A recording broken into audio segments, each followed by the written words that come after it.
당신의 마음에 창을 달아드립니다 라는 제목의 책이 있습니다. 유명한 시인인 정호승 시인께서 오래전에 내신 책인데 이 책은 시인의 시집이 아닙니다. 정호승 시인이 엮은 이야기집입니다. 수십 가지의 이야기가 엮여져 있는 책인데 그 중에 하나님의 선물이라는 짧은 글을 여러분에게 소개하고자 합니다. 하나님께 고민이 있었습니다. 하나님께서는 세상에 많은 사람들 다 일일이 찾아야 다니는 일들이 늘 고민이셨습니다. 사람들마다 문제없는 사람이 없었기 때문에 단 하루도 편하실 날이 없었습니다. 하나님께서 인간을 창조하실 때 인간이 항상 사랑의 기쁨과 평화를 누리시기를 바랬습니다. 그러나 그것은 어디까지나 하나님의 바람이었을 뿐 에덴 동산을 떠난 사람들의 사정은 그렇지 못했습니다. 사람은 늘 사랑보다 증오를 앞세웠습니다. 삶보다는 죽음, 또 행복보다는 불행, 화해보다는 분열, 평화보다는 전쟁이 늘 그들의 마음에 가로질렀습니다. 기뻐하고 즐거워하는 일보다 주체할 수 없는 분노와 고통에 휩싸일 때가 더 많았습니다. 하나님은 그런 사람들을 그냥 못 본 채 지나갈 수가 없었습니다. 처음 인간을 창조하실 때 지내셨던 그 사랑과 평화의 마음 그대로 일일이 사람의 마음들을 찾아다니셨습니다. 병들어 아파하는 사람들은 아픈 데를 어루만져 주셨고 또 쓸쓸하고 외로워하는 자가 있으면 그 쓸쓸함과 외로움을 다 달래주셨습니다. 그리고 분노에 들떠서 잠 못 이루는 사람에게는 새벽이 맞도록 함께 시간을 보내주셨습니다. 아무 불평불만이 없도록 이렇게 사람들을 다 찾아다니시는 일이 사실 하루가 너무 짧게 느껴졌습니다. 그래서 하나님은 곰곰이 생각하셨습니다. 어떻게 하면 내 대신 사랑을 골고루 나누어 줄 수 있을까? 어떻게 하면 내가 찾아가는 것과 마찬가지로 그들을 찾아갈 수 있을까? 생각에 생각을 거듭하신 하나님께서 맞아, 바로 그거야 하고 무릎을 탁 하고 치셨습니다. 인간들에게 바로 어머니를 만들어주는 그런 일이었습니다. 그리하여 우리들은 누구나가 다 한 사람씩 어머니를 갖게 되었다 하는 그런 이야기 옳습니다. 우리가 아버지 어머니를 가리켜서 한자로 부친, 모친 이렇게 합니다. 근데 그 친자를 가만히 들여다보면 아주 깊은 의미가 있습니다. 우리는 이걸 친할 친자라고 해서 친절, 친밀, 친숙, 친근 할 때 이 친자를 씁니다만 그 친할 친자를 그대로 들여다보면 거기에 어버이 친자가 들어있다 하는 얘기입니다. 설립자가 있습니다. 그 밑에 나무목이 있습니다. 그리고 그 옆에 볼견자가 있습니다. 그러니까 나무 위에 서서 저 마을 밖으로 일 나갔던 아들을 기다립니다. 멀리 바라보면서 이제 나올까 저제 나올까 하면서 기다리는 그 어버이 친자입니다. 이제 멀리 동구 밖으로 나갔던 아들이 일을 마치고 오게 됩니다. 오다 보니까는 어머니가 나무 위에 서서 멀리 자신을 바라보고 있습니다. 그 어머니를 이제 모시고 지게에 태워서 집으로 돌아오는 그 모습, 효도 효자가 바로 아들이 지게에 그 어머니를 메고 오는 그런 모습입니다. 아들 자자가 그 모습이 태아가 어머니 태 속에 머리를 밑으로 하고 이렇게 몸을 감아 누르고 있는 그 글씨가 아들 자자라고 합니다.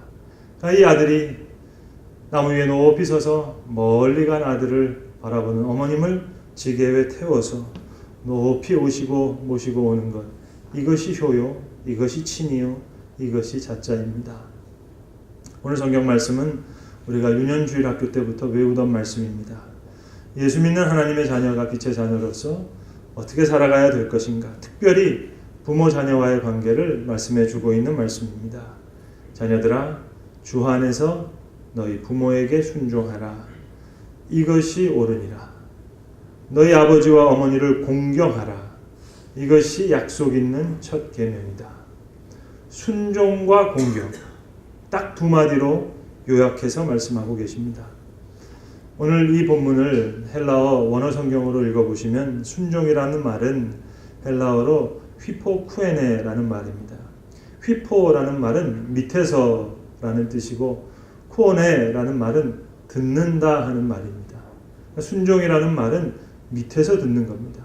무릎 아래에서 공경하는 마음으로 말씀을 듣는 것입니다. 듣는 자세가 중요합니다. 모든 생활에 있어서 가정에서든지 신앙생활에서든지 듣는 자세가 중요합니다. 순종입니다. 가만히 보면 딴청하면서 들어요. 영 좋지 않습니다. 똑바로 앉아서 똑바로 바라보면서 듣는 것입니다. 마음이 삐뚤어가지고 삐뚤어진 마음으로 들어서는 안 됩니다. 아래에서 듣는 겁니다. 이것이 순종입니다. 주 안에서 순종하라. 가만 보면 부모에게 순종하지 못하는 사람 선생님께도 순종하지 못합니다. 순종 안 하기로 결심한 사람이 있어요. 그 사람 예배 시간에도 하나님의 말씀 못 듣습니다.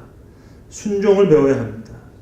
불욕기가 있는 사람이면 그 사람 아무리 능력 있는 사람이라 하더라도 여러분 거들떠보지 마세요. 저는 회사를 잘 오랫동안 경영하신 한 집사님 한 분을 압니다. 한 번은 조용한 시간에 이분께 여쭈었습니다. 집사님 참 오랜 기간 동안에 이렇게 회사를 잘 경영하시는데 비결이 뭡니까? 목사님 그거요? 아주 비밀한 게 하나 있죠.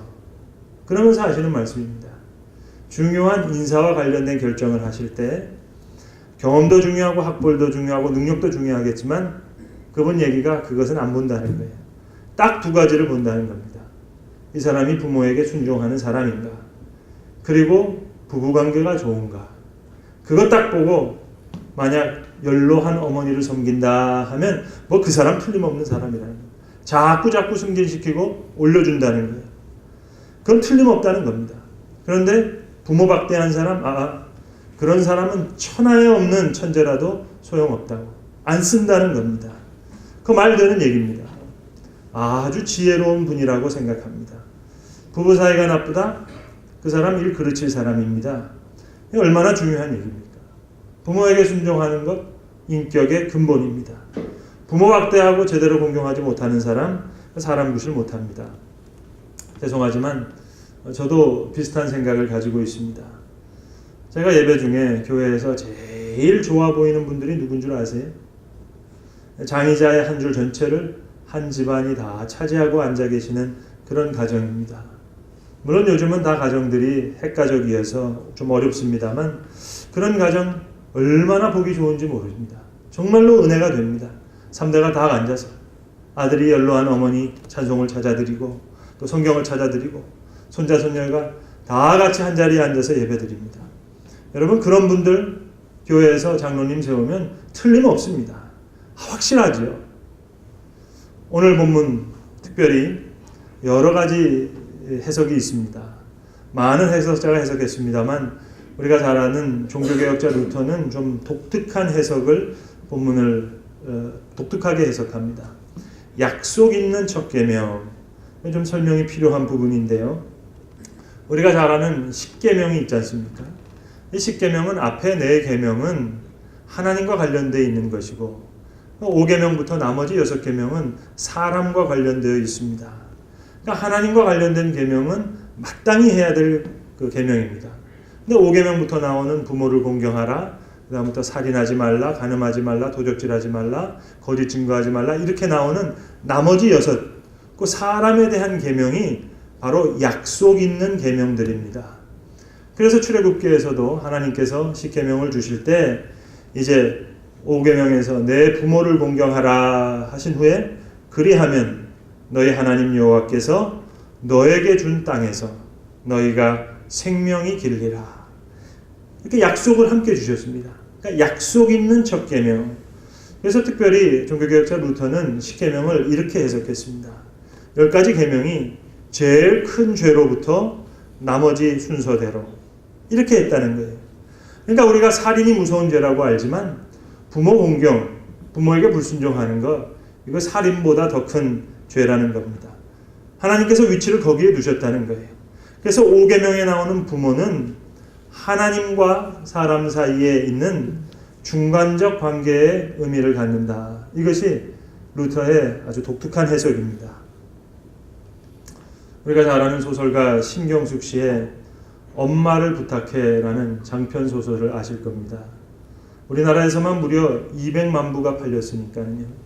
독자들에게 상당한 호응을 얻은 그런 작품입니다. 박소녀라고 하는 할머니가 서울역에서 그만 실종됩니다. 생일상 받으려고 상경하셨다가 치매 걸린 이 할머니가 실종됐습니다.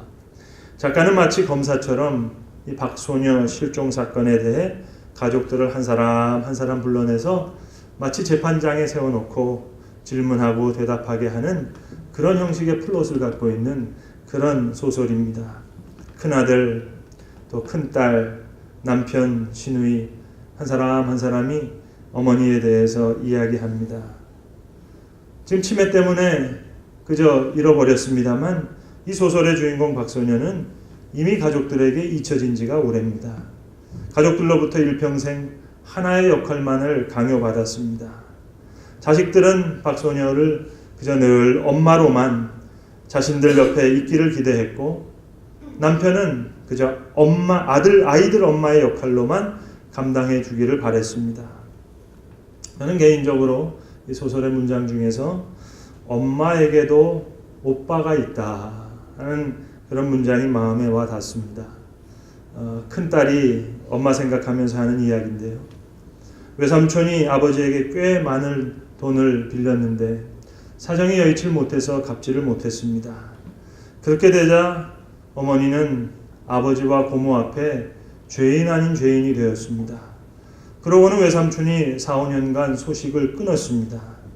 그동안 엄마는 그저 입버릇처럼 네 외삼촌은 대체 어디서 뭘 하는지 입에 달고 삽니다. 그런 어느 날 큰딸과 엄마가 귤을 까먹고 있다가 대문이 열리는 소리가 나요. 이어서 동생이 있는가 하는 음성이 들립니다. 엄마가 손살같이 밖으로 뛰쳐나가고 뒤따라 나간 큰딸이 오빠라고 부르면서 외삼촌 가슴팍을 주먹으로 때리는 엄마의 모습을 봅니다. 이때 큰딸이 엄마에게서 매우 낯선 느낌을 받았다 하는 이야기입니다. 이때 처음 엄마에게도 오빠가 있었구나. 이 대목을 소설에서는 이렇게 말합니다. 딸이 고백하는 거예요. 당연한 일을 왜 그제야 깨달았는지.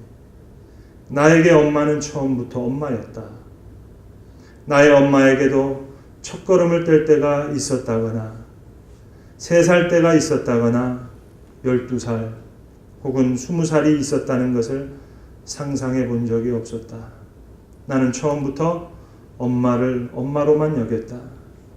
처음부터 엄마로 태어난 인간인 양 엄마가 외삼촌을 두고 오빠 부르며 달려가서 외치는 바로 그 순간의 엄마를 보기 전까지는 엄마에게도 어린 시절이 있었겠구나 라는 생각을 난 전혀 할 수가 없었다. 그래서 여러분, 우리가 잘 아는 심순덕 시인의 엄마는 그래도 되는 줄 알았습니다 하는 그 시가 많은 사람의 심금을 울렸던 것 아니겠습니까? 엄마는 그래도 되는 줄 알았습니다. 하루 종일 밭에서 죽어라 힘들게 일해도 엄마는 그래도 되는 줄 알았습니다. 찬밥 한 덩이로 그저 대충 부뚜막에 앉아 점심을 때워도 엄마는 그래도 되는 줄 알았습니다. 한겨울 냇물에서 맨손으로 빨래를 방망이질해도 엄마는 그래도 되는 줄 알았습니다. 배부르다, 생각 없다, 식구들 다 먹이고 굶으셔도 엄마는 그래도 되는 줄 알았습니다. 발 뒤꿈치 다 헤어져서 이불이 소리를 내도 엄마는 그래도 되는 줄 알았습니다. 손톱이 깎을 수조차 없이 닳고 문드러져도 엄마는 그래도 되는 줄 알았습니다. 아버지가 화내고 자식들이 속 썩여도 끄떡없는 엄마는 그래도 되는 줄 알았습니다. 외할머니 보고 싶다, 외할머니 보고 싶다. 그것이 그냥 넋두리인 줄만. 한밤중에 자다 깨어 방구석에서 한없이 소리 죽여 울던 엄마를 본 후론 엄마는 그러면 안 되는 것이라는 것을 알았습니다. 주 안에서 공교하라. 이유는 그것뿐입니다. 키가 크든지 작든지 알 바 아니요. 나에게 잘하든지 못하든지 그건 상관없어요. 유산이 있든지 없든지 공부를 했든지 못했든지 중요하지 않아요. 중요한 것은 주 안에서 신앙적 조건뿐입니다. 가만 보면 부모님께 말도 안 되는 소리 늙으셔서 요즘 세상 모른다고 노망이 들리든 말든 그건 중요하지 않아요. 주 안에서 순종하라.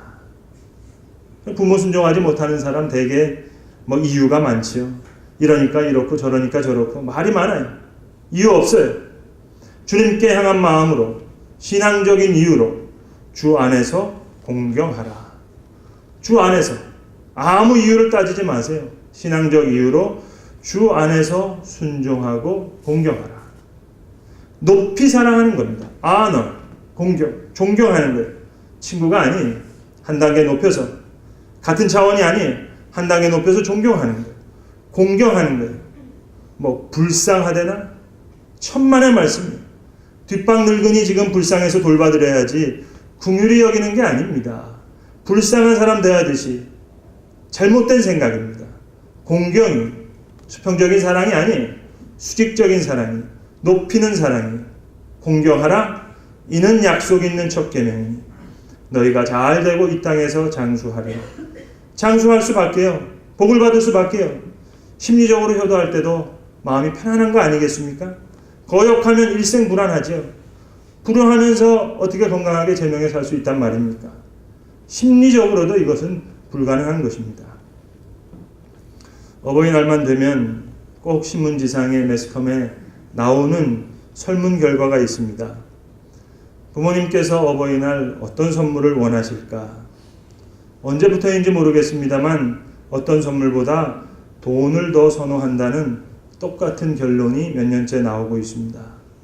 올해는 부모들이 어버이날 가장 받기 싫어하는 선물로 카네이션이 조사 결과로 나왔습니다. 이제는 자녀만 타락한 게 아니에요. 죄송하지만 부모님도 타락했어요.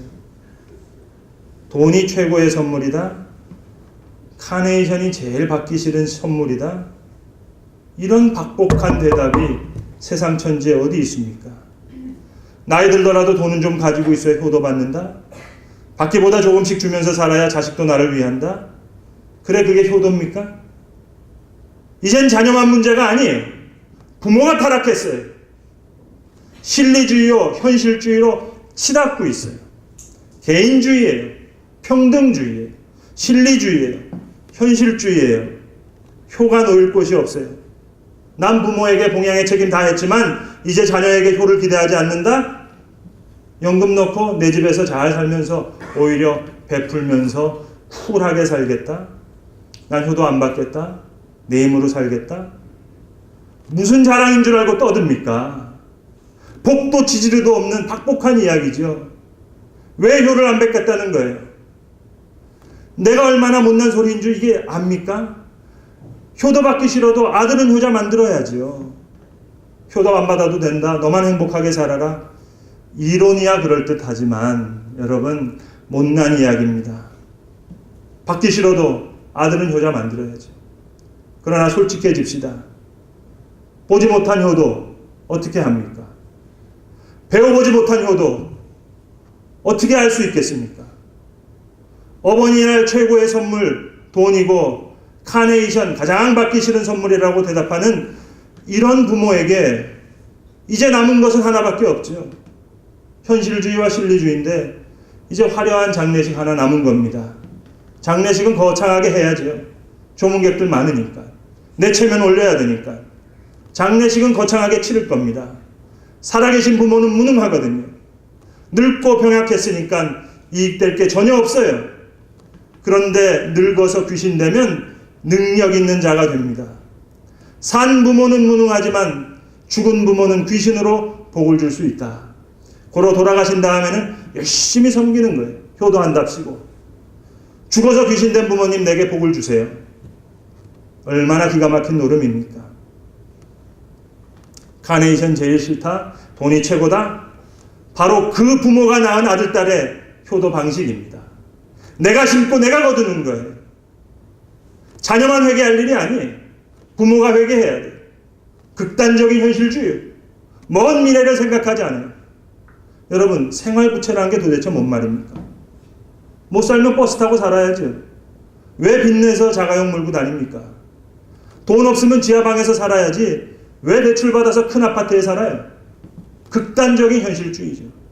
요즘 젊은 분들 명품백 안 들면 뭐 명품 쇼핑백 산다면서요.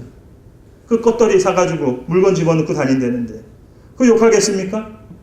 돈 쥐고 있어야 효도 받는다. 그 부모가 낳은 자녀들 아니? 내가 심고 내가 거두는 거예요. 부모가 현실주의인데 자녀가 어찌 효도를 알겠습니까? 그리고 실리주의예요. 얼마나 머리가 빨리 돌아가는지 컴퓨터가 따로 없어요. 누구하고 손쥐고 악수하면 나한테 이득이 올까? 자, 아니 부모가 그러고 있는데 효라는 자리가 그래 어떻게 쓰겠습니까? 개인주의, 평등주의, 실리주의, 현실주의 놓일 곳이 없죠. 효자가 효자를 낳습니다.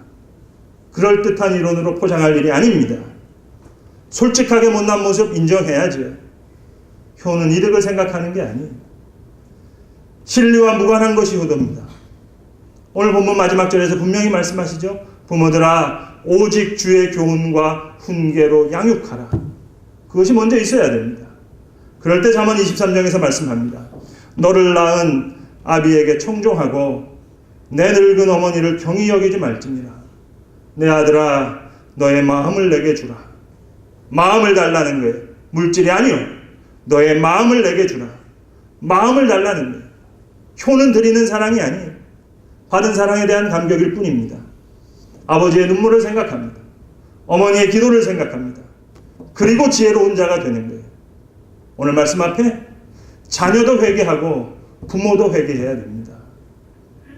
우리가 잘 아는 박목월 선생님의 어머니의 성경이라는 시가 있습니다. 이 시는 한 번도 세상에 발표된 적이 없습니다. 그냥 시인이 어딘가 적어두었다가 그저 모르게 되었는데 그 유작을 나중에 유족들이 세상에 소개하게 된 그런 시입니다. 어머니의 성경, 박목월. 지금 내가 읽고 있는 이 책은 어머니께서 유물로 남겨주신 성경이다. 이 두툼한 성경을 성경 주머니에 넣어 두시고 사경회로 부흥회로 다니시며 돋보기 너머로 읽으시던 그 책이다. 이 두툼한 성경을 두 손으로 모아잡고 아들을 위하여 축복해 주시고 하나님께 간구하시던 그 책이다. 붉은 연필로 언더나이를 그르시며 80평생을 의지해서 사시던 그 책이다. 지금 내가 읽는 성구마다 어머니의 눈길이 스쳐가시고 어머니의 신앙이 증명해 주시고 어머니의 축복이 깃들어 있는 어머니의 성경. 어머니의 기도로서 내가 받은 축복, 어머니의 기도로서 내게 내리신 하나님의 은총. 지금 나도 돋보기 너머로 어머니의 성경을 읽으면서 자식들을 위하여 이 성경을 유물로 남기면 우리 집안의 기도는 3대로 이어질 것이다. 주여 긍휼히 여기소서.